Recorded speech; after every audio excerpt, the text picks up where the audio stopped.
Gente também, viu? A quarta-feira à noite é um momento muito especial e também a segunda-feira com a metanoia, né? Aliás, por falar em metanoia, deixa eu ler o Hélio aqui primeiro. Boa noite, caro pastor Ed Renê, tudo bem? Hoje é dia dos professores. Sou professor de geografia e me preocupo com a nossa carreira. Perfeitamente, Hélio. Que Deus te cuide aí, viu? É preocupante mesmo. Mas não desista não, sua vocação é um sagrado encargo, viu? Um abração. Gente, que eu ia falar? Por falar em metanoia, nós temos conteúdo novo na plataforma. Se você ainda não é assinante, é ericmais.com, e nós temos o conteúdo novo, né? Que é o Pai Nosso, uma reflexão sobre o Pai Nosso. Você sabe orar? Quem te ensinou a orar? Quem melhor para ensinar a gente a orar do que Jesus? Os discípulos falaram para Jesus, né? Ensina-nos a orar, e ele ensinou a oração do Pai Nosso. Lembra que a oração do Pai Nosso não é uma oração a ser recitada e repetida. Ela, na verdade, revela o universo espiritual conforme Jesus, o que Jesus pensava, como é que ele compreendia a dimensão espiritual. E isso é muito importante. Então, se você quiser compreender, entender, conhecer como Jesus pensava e como é que Jesus enxergava o universo espiritual e a própria experiência da oração, é a oração do Pai Nosso. E eu convido você, se ainda não é assinante e deseja ter essa experiência, ericmais.com, tá bom?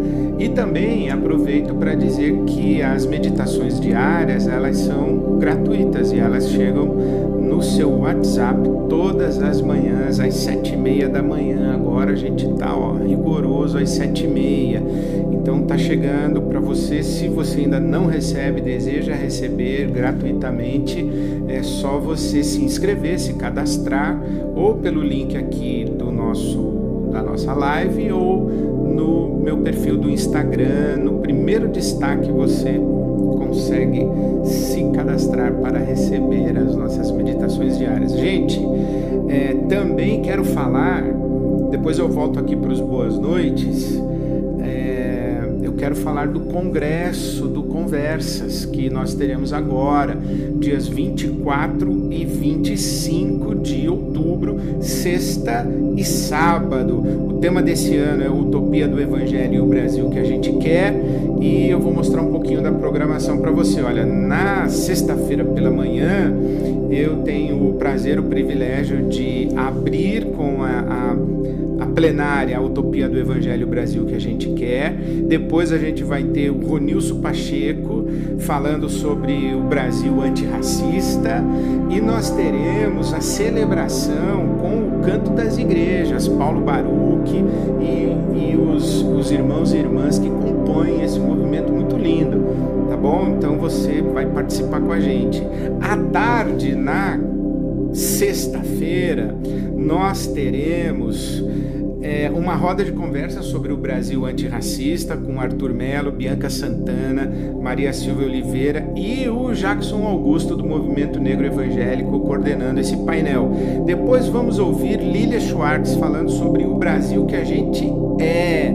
E em seguida eu vou conversar com a Denise Fraga sobre o Brasil que a gente é, ou o Brasil que a gente quer. Não só o Brasil que a gente é, mas o Brasil que a gente quer. Um bate-papo com a Denise Fraga, que é uma pessoa extraordinária. Lilian, todo mundo convidado aí, são pessoas extraordinárias. Eu tô com uma expectativa e aquela ansiedade quando a gente era pequeno e ia no zoológico sábado. É assim que eu tô me sentindo, como uma criança que está esperando chegar o dia do passeio. Eu tô esperando o nosso congresso. No sábado nós vamos conversar, nós vamos ter a celebração com o IBAB Celebração, vamos conversar sobre o Brasil sem violência contra a mulher, com a pastora Luz Marina, e depois uma conversa com a Manuela Miklos e com a Karen Colares e a Luz Marina sobre esse Brasil sem violência contra a mulher. E no sábado à tarde a gente vai conversar sobre a utopia do Evangelho e um Brasil seguro para crianças e adolescentes. né? Você viu que a gente está falando sobre mulher, criança e adolescente, família, os elos mais vulneráveis da realidade familiar numa sociedade tão violenta como a nossa. Então a gente vai falar sobre isso. Vamos receber a Luciana Temer e vamos falar sobre meio ambiente, né? Vamos falar sobre um Brasil que tem floresta, um Brasil sustentável, um Brasil que cuida do meio ambiente. Vamos receber a ministra Marina Silva, o que é um privilégio sempre, é sempre uma honra ter a Marina conosco. E vamos terminar com um show na praça, um show ao ar livre com Kivitz e DJ Comum. Kivitz, mais conhecido como Meu Filho, Meu Profeta. Vai ser uma alegria terminar, encerrar o nosso congresso com a arte, a música do Kivitz e o DJ Comum. Então você está convidado, está convidada para participar com a gente sexta e sábado para fazer a sua inscrição. Tem o link aqui também, Dani, tem o link aqui na live e você pode procurar o perfil do Conversas Pastorais no Instagram.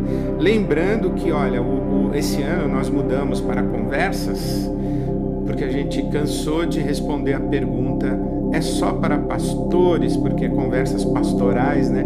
No começo era um foco muito específico para pastores e pastoras e estudantes de teologia, mas nós abrimos e as conversas são sobre igreja, Brasil, mundo, a nossa vida, e igrejas no sentido, conversas que as igrejas precisam ter. E nós queremos suscitar isso e chamar todo mundo para a roda de conversa, tá bom? Então, sexta e sábado, 24 e 25 de outubro, ok? Ótimos temas, pastor, será uma bênção. Obrigado, Miriam. Beijo para você e boa noite. Encarnação. Tenho muita vontade de estar no congresso do Conversas. Pois venha, será muito bem-vinda e muito bem recebida. Venha estar conosco aqui, sim.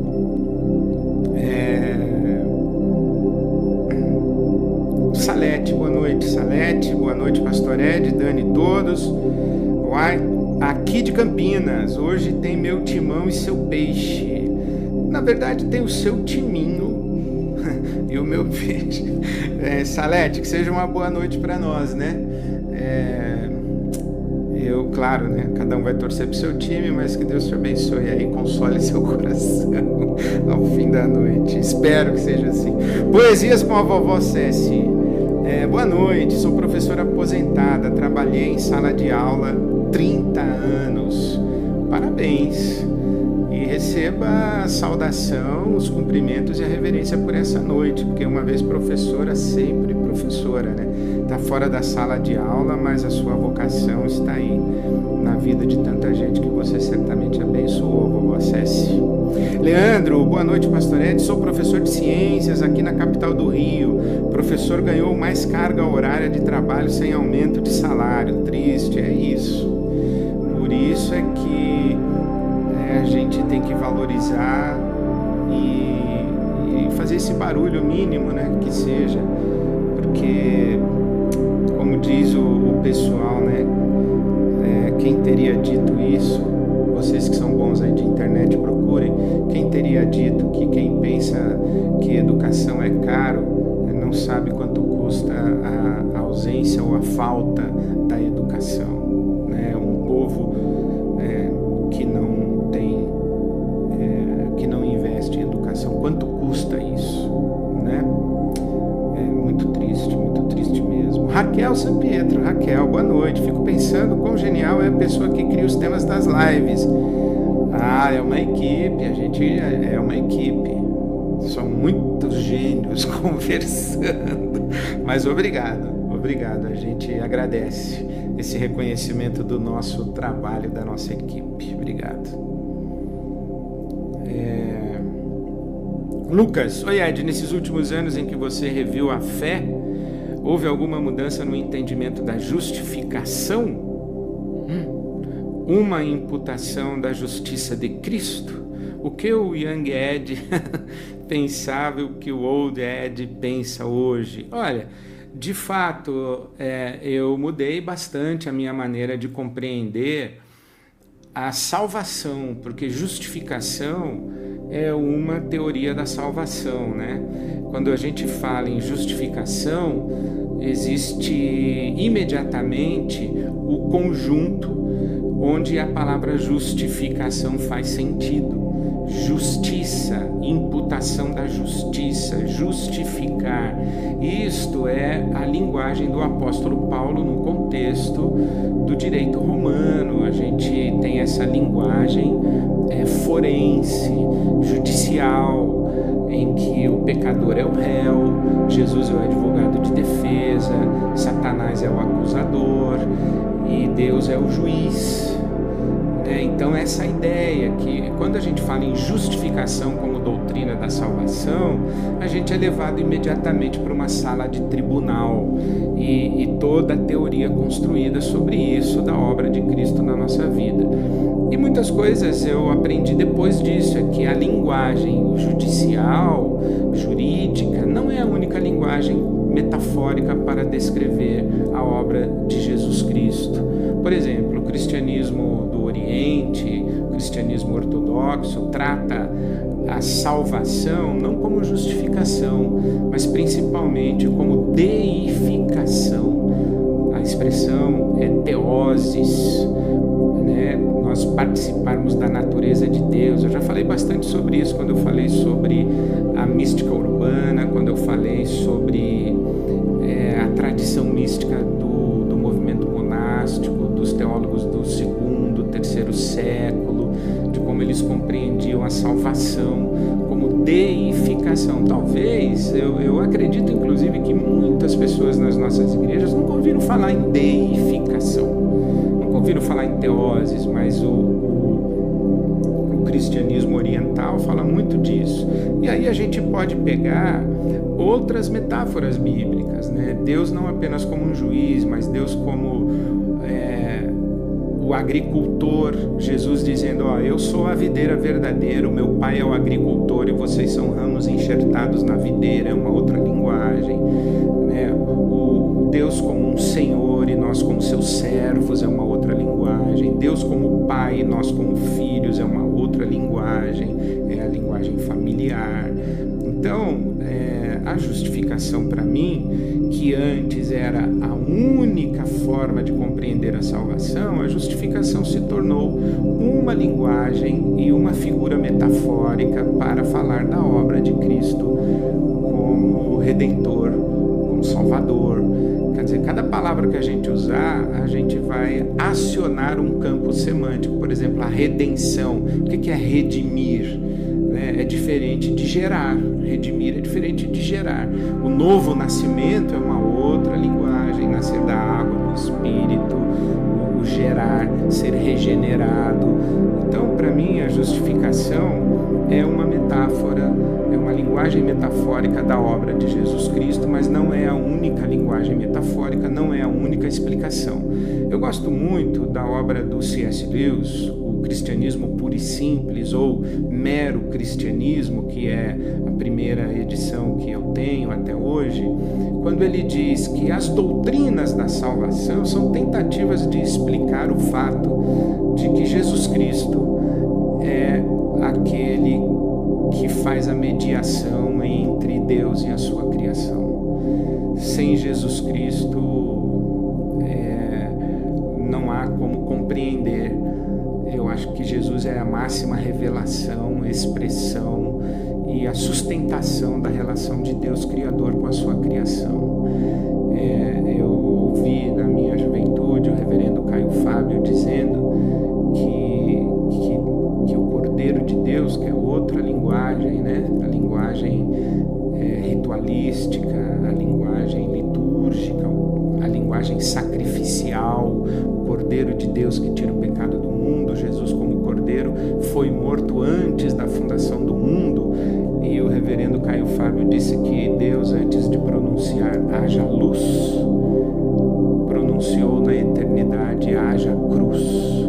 Então, sem Jesus Cristo, eu não consigo entender como é que funciona esse negócio todo, ou a minha fé em Jesus Cristo é que me localiza nesse universo todo aí, né? Espero ter respondido, e eu gostei demais dessa pergunta. Muito obrigado, Lucas. Kleber, boa noite, pastor Ed Renê. Sou grato ao Eterno por tudo que aprendi com seus sermões. Sou do tempo que fumar e beber era pecadão, mas hoje tenho outra visão sobre pecado. Valeu. É muito bom, Kleber, porque se todo pecado fosse fumar e beber, tava uma beleza, né? Tava uma beleza. O mundo seria tão interessante se todo pecado fosse fumar e beber. Que coisa, né? Os pecados, eles são muito mais danosos do que esses, poderia chamar o quê? De hábitos, para não chamar de vícios, esses hábitos, né? Inclusive, hoje à noite eu espero tomar um vinho com a minha esposa no jantar, daqui a pouco. A vida mudou, né? Graças a Deus, a gente cresceu. Ana Letícia, olá, tudo bem? Como você relaciona oração e sonhos? Jesus, Ana Letícia, boa noite. Eu gostei dessa pergunta.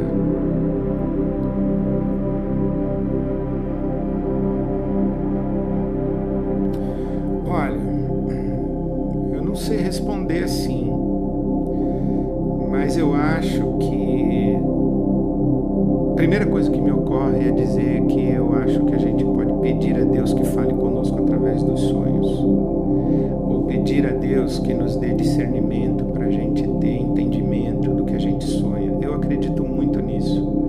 Eu acredito que os sonhos revelam as nossas realidades profundas, é a forma como o nosso inconsciente, subconsciente, como a nossa subjetividade tenta dar sentido às nossas dores, aos nossos traumas, às nossas carências, às nossas vivências, às nossas angústias, aos nossos medos, às nossas alegrias, aos nossos sofrimentos, né? O sonho é a nossa parte mais profunda vindo conversar com a gente. E eu acredito que a gente pode orar pedindo a Deus que nos dê para entender, discernir e se autoconhecer a partir daquilo que os sonhos revelam para nós. Eu sei que existem pessoas que acreditam que sonham a respeito dos outros, como se sonhos fossem mensagens proféticas, e aí já não é muito a minha praia. Eu não tenho essa experiência e não vou dizer que eu descreio, mas não é a maneira como eu me relaciono com os meus sonhos, né? Eu acho que é o que eu consigo por enquanto, viu, Ana? Mas obrigado pela sua pergunta aí, muito obrigado mesmo. Carla, nesta semana, na meditação diária, você falou sobre a ideia que nós temos de Deus. Isso me fez refletir sobre essa questão da justificação. Boa, Carla, verdade. Qual a ideia que a gente tem de Deus, né? Se é um juiz, Deus é um juiz? Ou Deus é o quê? Deus é um senhor militar? É um general? Deus é o quê? Deus é um pai amoroso? Deus é o quê? Como é Deus para você? Sim, a justificação coloca Deus na cadeira do juiz, é verdade. Antônio, boa noite, Ed. Por que Jó recebeu tudo em dobro, mas os filhos teve a mesma quantidade? Grato. Não sei, Antônio. Será que tem uma explicação? Pode ter um teólogo que consiga explicar. Eu infelizmente não sei dizer não. Eu acho, inclusive, que Jó é o protagonista de toda a cena, né? A vivência dele, a experiência ali é com Jó. Jó é o paradigma dessa experiência de sofrimento humano. Então, não sei te responder, não. Mas ele recebeu mais do que o dobro, né? Deus mudou a sorte dele e o abençoou mais do que o dobro. Márcio, querido pastor Ed, como esse nosso mundão de ponta cabeça, a solução seria o amor? Se as pessoas amassem a Deus e seu próximo verdadeiramente, o mundo seria outro? Sim, né? Claro, a questão é a gente conseguir amar. E outro dia eu estava conversando com alguém dizendo que eu acho o amor muito superestimado, sabe? Na nossa linguagem, nas nossas relações, do tipo, eu te amo, mas eu te bato. Eu te amo, mas eu não te dou atenção. Eu te amo, mas eu não te admiro, eu não te respeito. Então, se a gente pensar no amor como esse conjunto de virtudes relacionais, acho que seria bem interessante, né? E a gente já começaria tendo um mundo bem diferente se a gente respeitasse, se a gente não agredisse. Não preciso nem amar, porque amar é uma experiência muito divina, né? Amar é divino porque Deus é amor. Mas, enfim, mas sim, concordo sim, Márcio. Amor, mais amor. Tem a música Não Existe Amor em SP. É o que? Do Criolo? Então, mais amor, por favor, né? Essa aí é do Kivitz e do Clóvis Pinho. Mais amor, por favor. Kátia, gostaria de entender de quem estamos falando quando dizemos que uma pessoa ou um grupo é pagão. Esse termo pagão é o mesmo utilizado para se referir aos nórdicos? Pagão é o mesmo que um ateu? Olha, pagão na tradição histórica é todo mundo que não é cristão. É pagão. Todo mundo que não foi batizado. Porque quando o cristianismo se torna a religião oficial do Império Romano, o batismo era o reconhecimento de que você fazia parte do império. Então, ser parte do império e ser parte da igreja é a mesma coisa. Tanto é que, simbolicamente, até muito pouco tempo no Brasil, só tinha certidão de nascimento quem era católico, batizado na igreja católica. E só podia ser sepultado num cemitério quem era um católico autorizado pela igreja que fosse feito o sepultamento. Então, quem não era batizado na igreja católica era pagão. Não importa se é nórdico, se é afro, não importa, né? Todo mundo que não é cristão é pagão. É uma maneira razoavelmente simples, eu espero que não seja tão simplória, de colocar essa coisa aí do pagão. Na nossa linguagem mais coloquial, da nossa realidade religiosa brasileira, evangélica, inclusive pagão é todo mundo que não é evangélico. Inclusive tem muito evangélico que acha que o católico é pagão. E a coisa vai complicando, né? Mas em síntese, pagão é todo mundo que não é cristão. Nádia, amar é tranquilo, o negócio é conviver. É verdade. Mas é um paradoxo, né? Porque não dá pra conviver sem amar. Não, dá pra conviver sem amar, mas não dá pra amar sem conviver. Ou dá? Ixi, complicou. Ó que você arrumou, Nádia. Boa noite pra você também. Dani, vamos lá? Olivia Borges, gostaria de uma indicação de livro sobre cristianismo oriental. Um minutinho só. Deixa eu ver se eu acho ele aqui.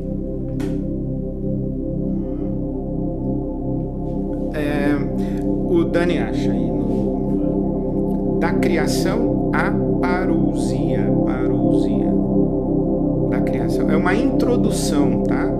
Ao pensamento teológico cristão oriental. E obrigado por essa pergunta, porque assim já sugere aí para bastante gente, né? Ele deve estar em algum lugar aqui, porque eu mexi nele esses dias. Da criação à parousia. Será que achou, Dani? Boa, Dani já achou. É uma introdução ao pensamento. Aí, ó.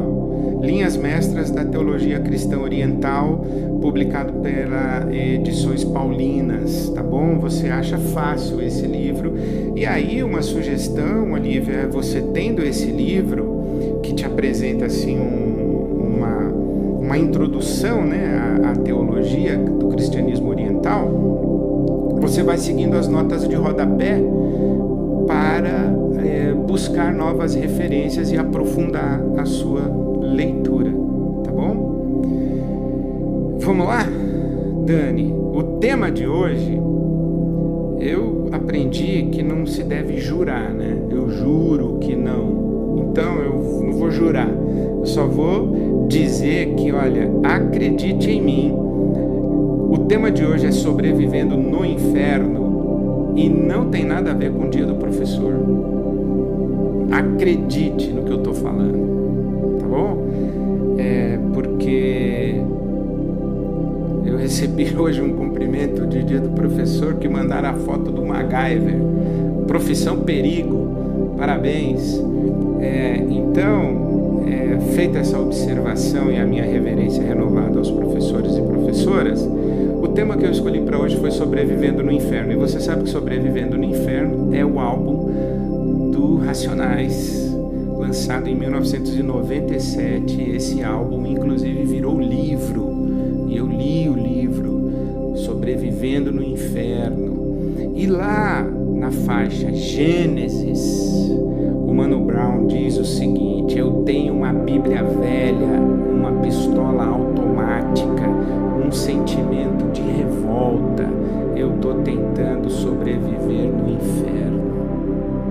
É nesse álbum que tem inclusive o diário de um detento, que é extraordinário também. Enfim, feito esse registro de inspiração autoral, esse álbum do Racionais, eu escolhi esse tema aí, Sobrevivendo no Inferno, porque eu tô com uma sensação de inferno, né?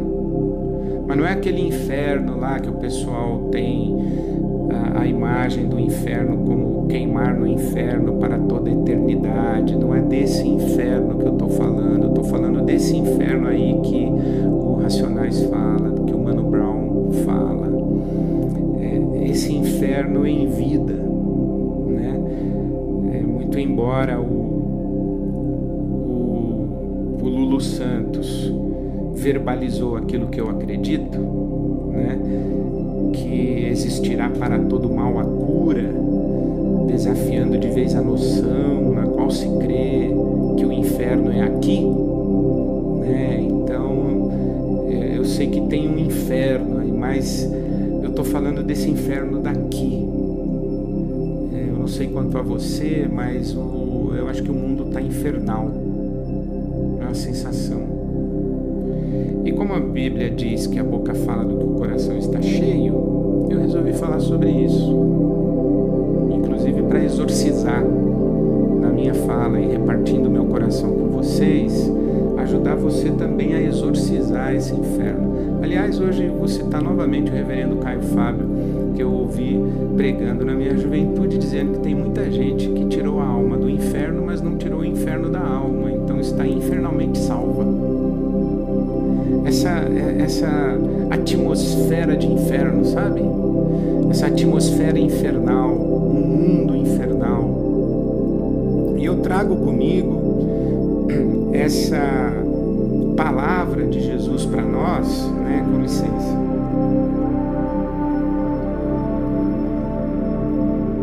Essa palavra de Jesus para nós em Lucas capítulo 21, os versículos 34 a 36, ele diz o seguinte: tenham cuidado para que os seus corações não fiquem sobrecarregados de libertinagem, bebedeira e ansiedades da vida. E aquele dia venha sobre vocês inesperadamente, porque ele virá sobre todos os que vivem na face da terra. Estejam sempre atentos e orem para que vocês possam escapar de tudo o que está para acontecer e estar de pé diante do Filho do Homem. Eu acho impressionante essa fala de Jesus, e a imagem que eu tenho é do fumante passivo. Já falei sobre isso. Eu não acredito que Jesus imaginasse que os seus discípulos iriam se envolver com bebedeira, libertinagem e viveriam ocupados com as coisas da vida.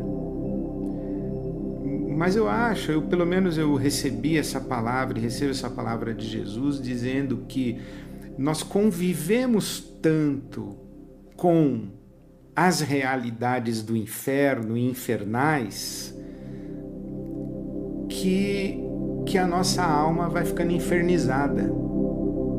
É mais ou menos isso. É como o sujeito que não fuma, mas ele convive num ambiente em que está todo mundo fumando. Ele chega em casa com a roupa impregnada de cheiro de cigarro.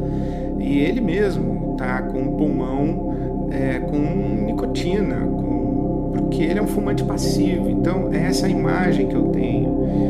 E eu estou feliz ou infelizmente, não sei, falando isso justamente nessa semana, nesses dias em que são celebrados os acordos de paz entre o Hamas e os sionistas, ou de maneira mais abrangente entre os israelenses e os palestinos, né?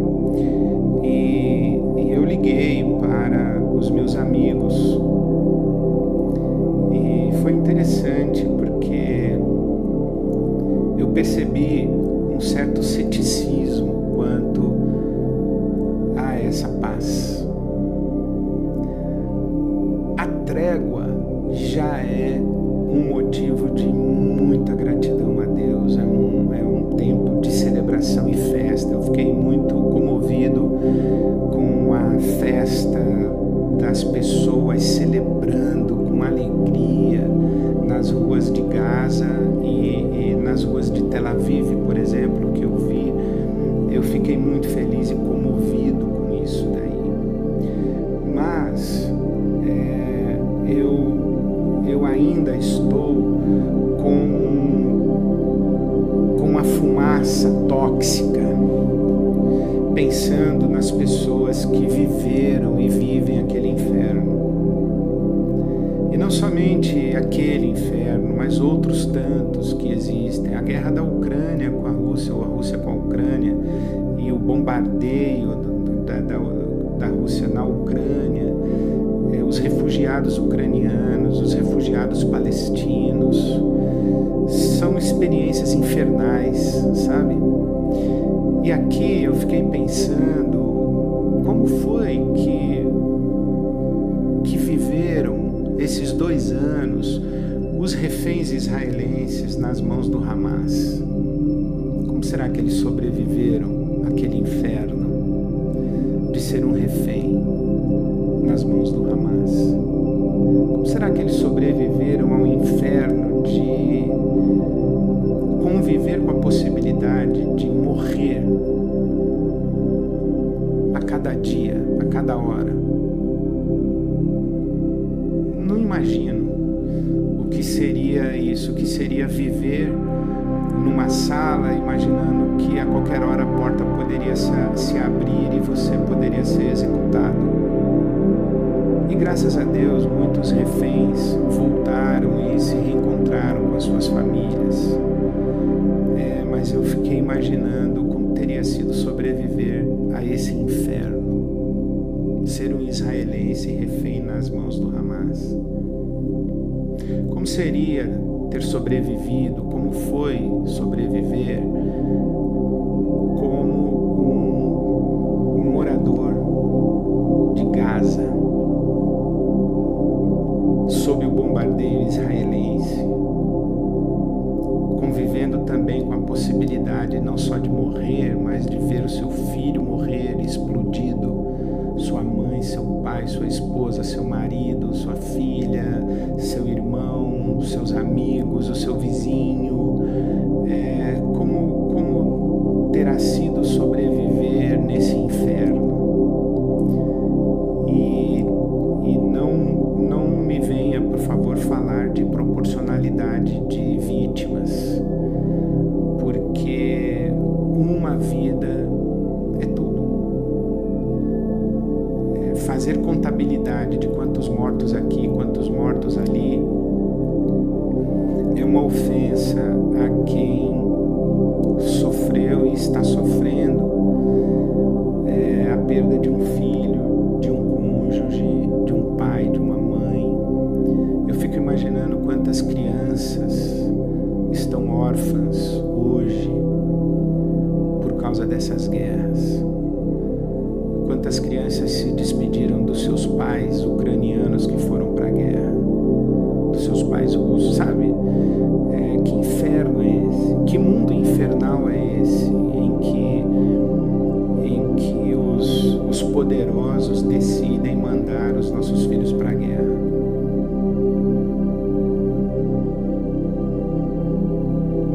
Que mundo infernal é esse? Que inferno é esse de ser um refugiado, né? Como é que a gente sobrevive? Com tanta notícia, com tanta imagem, com tanta... a gente acompanhar guerra ao vivo, com tantas imagens de pessoas passando fome, morrendo de fome, enfim, foi esse um inferno aí que me ocupou. E no domingo passado, o meu sermão foi sobre Daniel, lá na Babilônia. E eu ainda estou interpelado por esse sermão, porque o Daniel foi para um inferno, foi para o exílio. A cidade de Jerusalém foi completamente destruída, queimada pelo exército babilônico, e algumas poucas pessoas foram levadas para o exílio e outras tantas, a maioria foi morta. E viver na Babilônia com a memória da sua cidade destruída, com você voltar para Jerusalém e a sua casa não existir mais, foi esse sentimento que me acometeu de domingo para cá. E sem contar o fato de que existem infernos pessoais. Hoje eu li uma mensagem que me chegou por e-mail de uma vovó que perdeu a netinha de 6 anos de idade, dizendo: pastor, Deus esqueceu de mim, Deus esqueceu de nós, Deus não nos ama. Como é que a gente continua crendo num mundo belo, num Deus bom, na vida? Como é que a gente continua com brilho nos olhos depois de viver tragédias? Como é que a gente continua com esperança, né? E essa tem sido uma pergunta para mim, porque eu não acredito que no sofrimento Deus tem um propósito. Eu não acredito que a gente tem que encontrar o propósito do sofrimento. Eu não acredito que a gente tem que encontrar o sentido do sofrimento. Ai, meu Deus, por que eu estou passando por isso? O que o Senhor quer? O que o Senhor quer de mim? O que o Senhor quer fazer? Eu não acredito nisso. Eu acredito que o sofrimento faz Deus chorar junto com a gente. Deus chora conosco, chora por nós, às vezes chora em nosso lugar. Deus chora, Deus sofre conosco. Então eu não acredito que Deus, porque assim, eu não acredito num Deus sádico. Meu Deus não é sádico. Mas eu acredito sim que no sofrimento a gente cria sentido e cria propósito. E eu faço referência ao Viktor Frankl, que sobreviveu a Dachau e Auschwitz no Holocausto, aos campos de concentração de Dachau e Auschwitz. O Viktor Frankl é um precursor da logoterapia, da psicoterapia, um psicoterapeuta que ao lado do Freud e do Adler é chamada terceira escola vienense de psicoterapia, a logoterapia, que é a terapia do sentido. Então o Frankl, ele vai para o campo de concentração e a família dele toda morreu, e ele sobreviveu e foi parar num campo de concentração. E ele chegou lá, ele fez três propósitos para ele, 3 objetivos: sobreviver, aprender e servir. Ele diz: bom, já que eu estou aqui nesse campo de concentração, eu vou criar sentido para a minha tragédia. Eu vou criar propósito. Com todo respeito à maravilhosa teoria da logoterapia, é fazer do limão uma limonada. Já que eu estou aqui, eu vou criar sentido, eu vou fazer escolhas que vão dar dignidade à minha vida nessa situação. Então, sofrimento a gente não explica, eu acho uma coisa difícil a gente ficar tentando explicar o sofrimento. Eu cometi esse atrevimento na plataforma. Eu gravei um curso, Se Deus Existe Porque Sofremos, está lá na plataforma. Mas o sofrimento a gente não explica. Querer explicar o sofrimento e explicar o sofrimento do mundo, o sofrimento da guerra, querer explicar por que falta amor no mundo, querer explicar, por exemplo, o sofrimento pessoal, particular, né? E com todo respeito a quem sofre, e eu sei o que é sofrer, eu já sofri, sofro, eu sei o que é sofrimento, eu vi dentro da minha casa, eu vi na minha mãe, eu vi na minha história, eu vejo nos olhinhos da minha mãe sofrimento, então eu sei isso, eu convivo com o sofrimento, convivo com o sofrimento das minhas ovelhas, das pessoas que eu sento para aconselhar, para ouvir o seu coração em lágrimas. Então, o sofrimento, né? No sofrimento, então, eu tenho todo o respeito. Mas o que eu aprendi no meu sofrimento é que as pessoas falam assim: ah, pastor, por que comigo? A minha pergunta é sempre: por que não comigo? O que eu tenho de especial que me pouparia do sofrimento? O que eu tenho de especial que o meu filho não pode ficar doente, mas as crianças em Gaza podem morrer? As crianças na África podem morrer famintas. Por que o meu filho não pode ficar doente? Aliás, que Deus tenha misericórdia de todos os pais que perderam os filhos, porque eu não sei se tem um sofrimento maior do que esse. Pai e mãe perdendo filho. Mas a gente imprime sentido ao nosso sofrimento, não fica tentando explicar. A gente enfrenta, sofrimento a gente enfrenta. Aliás, essa é uma frase do Leonardo Boff. O Leonardo Boff diz que sofrimento a gente não explica, sofrimento a gente enfrenta. E o grande desafio para nós, para sobreviver no inferno, é assumir o protagonismo da nossa própria vida e dar sentido ao nosso sofrimento enquanto ele está acontecendo. Um dos textos que eu também gostei muito, eu li na minha juventude, eu devia ter 18, 19, 17 anos, quando eu li Quando Coisas Ruins Acontecem às Pessoas Boas. O Harold Kushner diz que nós podemos transformar as pessoas que perdemos em mártires de Deus e mártires do diabo. Quando as pessoas que perdemos, essa perda, né, dessa pessoa que amamos, destrói a nossa vida e nos torna pessoas amarguradas, ressentidas, sombrias, essas pessoas se tornaram mártires do diabo. Mas quando nós perdemos alguém e nós, em memória e em honra a essa pessoa que nós perdemos, nós temos uma vida bonita, é mais ou menos como eu vou viver por mim e por ela, sabe? E não eu vou morrer junto com ela, não, eu vou viver por mim e por ela. A vida quer mais vida, a vida sempre reclama mais vida, e nós não podemos deixar a morte nos rondar desse jeito, roubar a nossa alegria, roubar a nossa capacidade de enxergar beleza, de enxergar prazer, de desfrutar, de curtir, né, a vida e o viver. Então a vida sempre quer mais vida, tanto que quando nós cremos em Jesus, a gente é invadido pela esperança da ressurreição. A vida tende para a morte, mas o fim último é a ressurreição. O fim da vida não é a morte, é mais vida, chama ressurreição. Então a vida é sempre para a vida. Então o sofrimento a gente enfrenta, o sofrimento a gente dignifica criando sentido nele, encontrando propósito. Por exemplo, o Viktor Frankl no campo de concentração, ele disse: eu quero sobreviver. Por porque muita gente chegava no campo de concentração e se entregava à morte, queria morrer. Ele disse: não, eu quero viver, eu quero aprender alguma coisa aqui, que eu só vou aprender porque eu estou aqui nessa tragédia.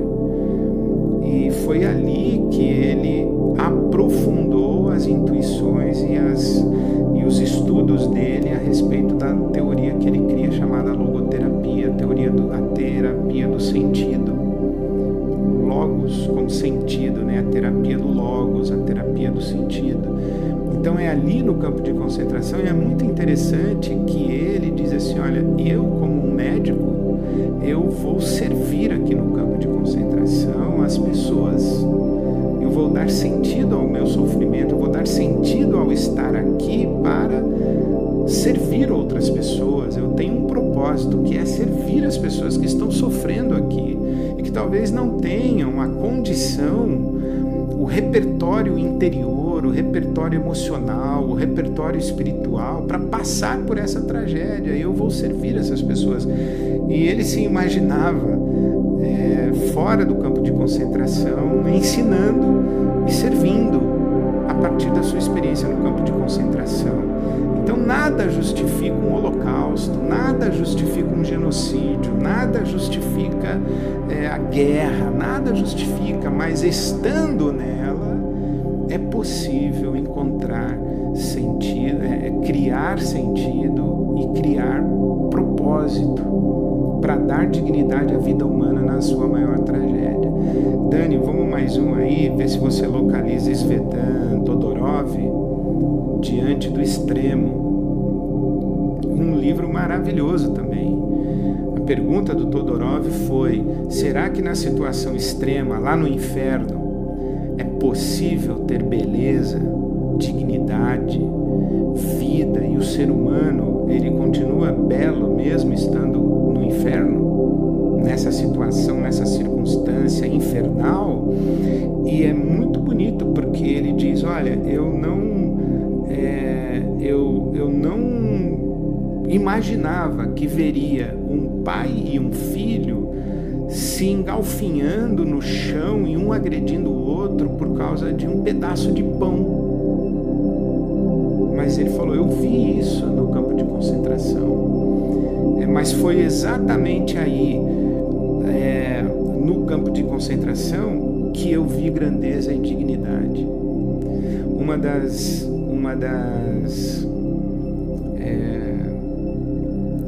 histórias mais bonitas que eu li nesse livro foi a sororidade das mulheres. As mulheres que eram gestantes e que geravam filhos no campo de concentração entravam na fila para a sua higiene pessoal. E as mulheres que tinham crianças tinham que lavar as fraldas, mas elas não tinham tempo para lavar as fraldas. Então, e elas não podiam conversar, elas não podiam nada. Quando elas percebiam que tinha uma mulher gestante na fila, a mulher gestante entrava com as fraldas, deixava as fraldas dentro do banheiro ou do alojamento para higiene, e as outras mulheres da fila, cada uma que passava, lavava uma fralda, e a última saía com todas as fraldas limpas, porque se a mãe ficasse para lavar todas as fraldas não ia dar tempo. Isso é, no meio do inferno, você ter generosidade, solidariedade, compaixão, se dispor a servir, ter espírito de sacrifício, e você não permitir que a sua humanidade seja levada embora pela tragédia, pela maldade, pelos malvados. Criar sentido no meio do sofrimento é muito provavelmente uma das expressões de maior grandeza da alma humana, e um dos subprodutos, se eu posso usar assim, um dos frutos mais belos da fé. Quando Abacuque, o profeta, diz, né, ainda que a figueira não floresça, não haja fruto na vide, o produto da oliveira minta, e o gado seja arrebatado do curral, e dos campos, todavia eu me alegrarei no Senhor e exultarei no Deus da minha salvação. A fé é esse fiozinho que nos mantém com esperança em Deus quando tudo à nossa volta desmoronou e as circunstâncias são infernais. É possível a gente sobreviver e sobreviver com grandeza, com dignidade, com beleza ao mundo infernal que a gente tá vivendo. Porque se a gente focalizar bem, se a gente mexer bem nos nossos olhos, nós vamos encontrar a presença de Deus nesse mundo, inclusive no mundo infernal e principalmente no mundo infernal. O meu desejo para você é que você experimente tudo isso aí, que você experimente esse favor de Deus e a presença de Deus com você, seja qual for a sua situação, especialmente se a sua situação atual é de sofrimento, e que você cuide do seu coração para que a convivência com tanta coisa feia no nosso mundo não tire de você a sua capacidade e condição de continuar crendo, continuar vivendo, continuar gerando beleza e abençoando todo mundo que está aí à sua volta, ao seu redor. Deus te abençoe, Deus te guarde, Deus te cuide, Deus te dê paz, te dê alegria e te dê um bom restante de semana abençoado e abençoador. É isso que eu desejo para o seu coração. Temos 5 minutos, Dani. 5 minutos. Jânua, isso é plantar flores no meio da guerra infernal. Exatamente. E sabe, você falando de plantar flores, Jânua, a vida é resiliente, né? Eu acho que são bonitas as imagens de flores que brotam de um chão cimentado, né? A vida é resiliente. As árvores que se contorcem para continuar crescendo, a vida que vai ocupando espaços apesar de tanta gente tentando fazer com que a vida acabe, né? A vida é resiliente, graças a Deus por isso, e as flores são uma prova disso aí, né? Que bonito, plantar flores no meio da guerra. Felipe, creio que o sofrimento nos coloca em pé de igualdade, pois até o meu maior desafeto está sujeito, inclusive Jesus sofreu. Seria o sofrimento um ponto de contato, eu poder me ver no outro na dor. Eu acho que nós somos iguais no sofrimento, né? Não existe nenhum ser humano imune ao sofrimento.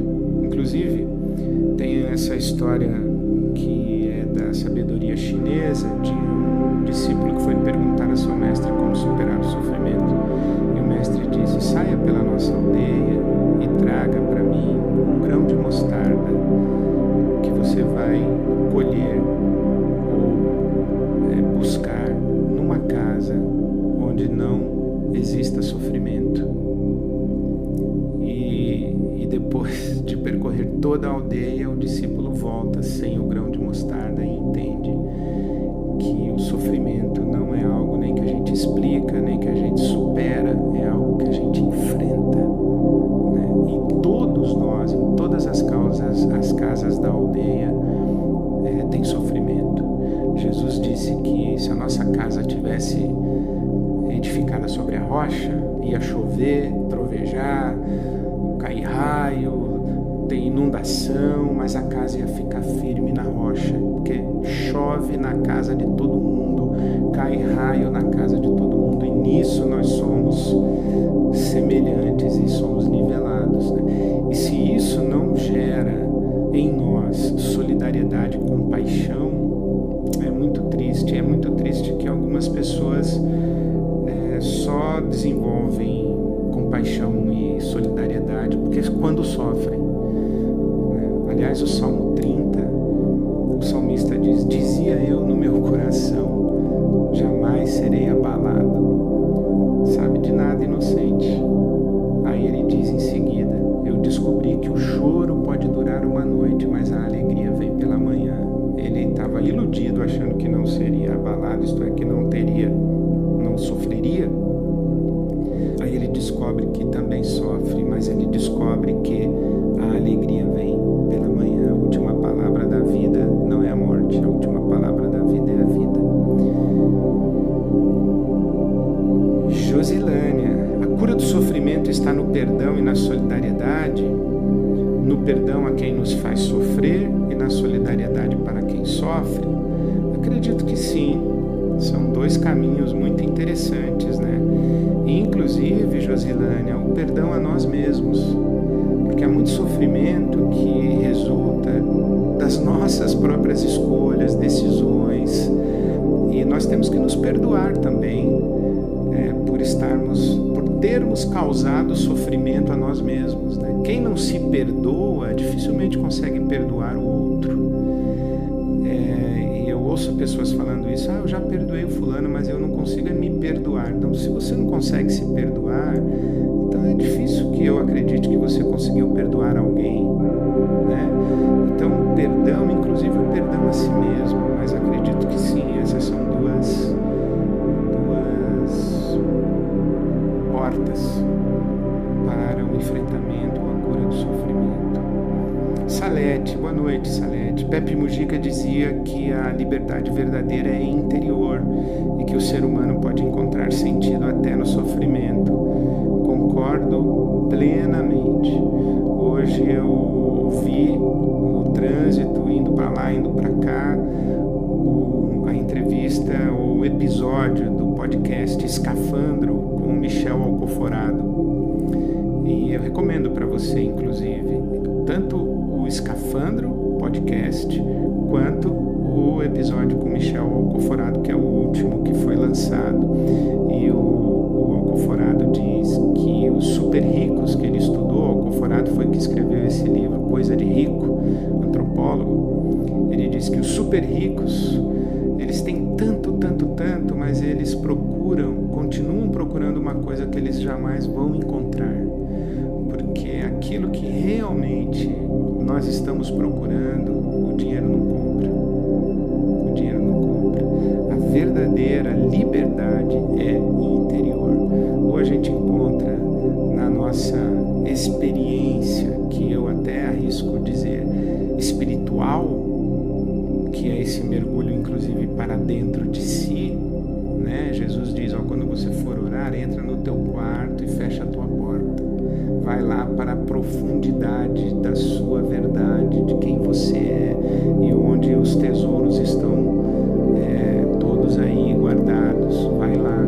Ou a gente encontra os tesouros aí nessa experiência espiritual, ou a gente vai ficar consumindo, e a roda do consumo é acumulação e substituição. Ou a gente pega mais, ou a gente vai descartando para comprar outro, ou a gente vai juntando coisa em cacareco. Mas a verdadeira liberdade é interior. Um salve a Pepe Mujica. Muito bem. A última. Zaira, boa noite, Zaira. Fomos discipulados na igreja que muitas vezes o sofrimento é proveniente de estar em pecado, o que forma um conflito entre Deus acusador e o Deus amor. Olha, eu não acho que o sofrimento é porque a gente está em pecado, como se Deus criasse um sofrimento pelo fato da gente estar em pecado. Eu acho que o próprio pecado causa sofrimento. Porque se não causasse sofrimento, não seria pecado. Por que é pecado? Porque faz mal, ou para mim ou para alguém. Então é pecado. E se não fizesse mal, não seria interditado. Então digamos o seguinte: Deus diz assim: não minta porque mentir é pecado. Por que mentir é pecado se não faz mal para ninguém? Então não é pecado não. Se não faz mal, não é pecado. Então, mentir é pecado porque faz mal. Destrói. destrói relações, destrói pessoas, destrói famílias. A mentira, inclusive, mata. Né? Então, eu não acredito, Zaira, que o sofrimento é um a mais. Né? Eu acho que o sofrimento é resultado é a consequência dos nossos pecados, mas não é que Deus está fazendo a gente sofrer porque a gente pecou. Não. O sujeito fuma a vida inteira e tem câncer no pulmão, não é que Deus mandou o câncer porque ele fumou, não, ele só tem câncer porque ele fumou. É o contrário. Eu não sei se eu me fiz claro, mas acredito que sim. Acredito que vocês entenderam, boto fé.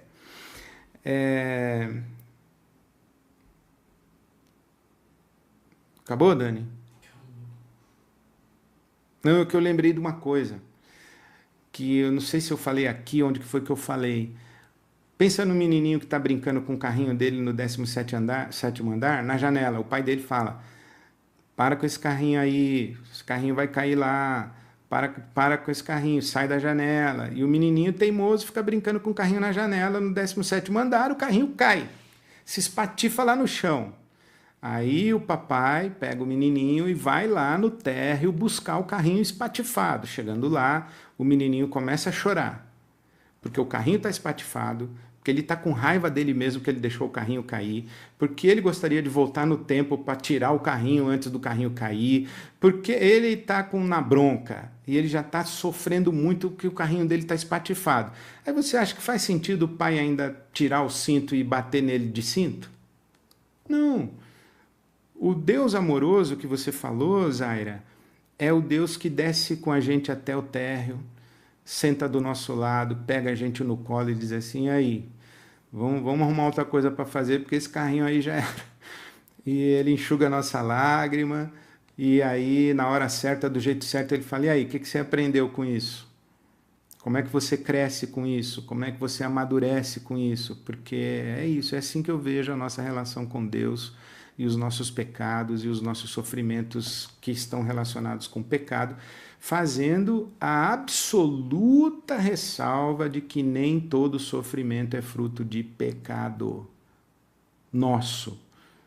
Provavelmente pode ser fruto de pecado de alguém contra nós, mas não é porque a gente está sofrendo que a gente tem pecado. Deus não é sádico. Né? Deus não é sádico. Porque se Deus mandasse sofrimento por causa do nosso pecado, Jesus ia falar, já morri na cruz aí por isso aí, já tem provisão de sangue. Quem fez a pergunta da justificação. Então Deus não precisa nos castigar por causa do nosso pecado, porque eu fico falando, eu fico lembrando de coisas, já são 21h06, vou acabar agora. Eu corria na USP e tinha uma pichação, estava escrito assim, o inferno é mais barato. E o meu amigo Cláudio Manhães, que é um gênio, eu contei para ele isso e ele completou, vírgula, mas o céu já está pago. É isso aí que é Jesus. Deus te abençoe, um beijo no seu coração, até quarta que vem, ou até segunda, meio-dia na Metanoia, ou até qualquer hora que a gente tenha o prazer de se encontrar. Deus te abençoe, um beijo no seu coração, até lá.